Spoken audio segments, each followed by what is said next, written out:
दुर्गा माता कर हमन लांघन पूजा करबो तो कर आत्मा शांति होई भाई भजन पाले ता पूजा कर प्रेम से बोल दुर्गा मैया की हम बिना खाए में पांव पर गुरुजी करने जाऊं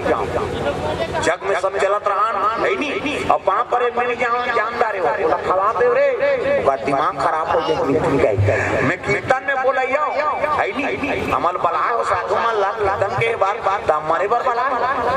यहां लांघन बैठा के उसने कहो भैया तो गुरुजी हमारे जानदार हो पांव पर मिल जाऊं पांव जानदार बोला खवाओ नहीं तो कीर्तन में पूरा दिन तू गांव वाला के हम और कर लेंगे ये खा बाबा का कौन भेजे हां अभी हाई कौन भेजी तनाने गज वाले हमारे मारा मैं खा ले तब वहां पर जाऊं गुरुजी का और जे दिन हंसत ले वहां पर जाऊं ना जान जा रे पूरा जमादार प्रेम से बोल गुरुदेव भगवान की सिमरम क्या कोई स्कूल में सिमरम क्या कोई आओ चमन भैया सब सियानी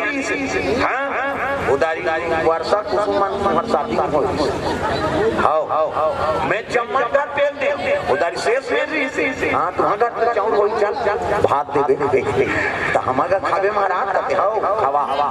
और डाइनिंग टेबल बैठे बोला तुम्हारा गांव कोटवार हुई पोर से लान तमाशा करा था सी हमारा प्रभु मैं खा ले तो कीर्तन के छुरा प्रेम से प्रेम से बोल दुर्गा मैया की और जे गांव में चल दे हम जानदार थे आओ वाग खाए वाली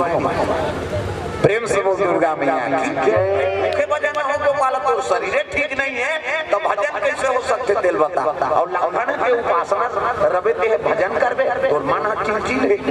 गदका जो आरती हो को मारा जय अम्बे गौरी वो भक्त भक्त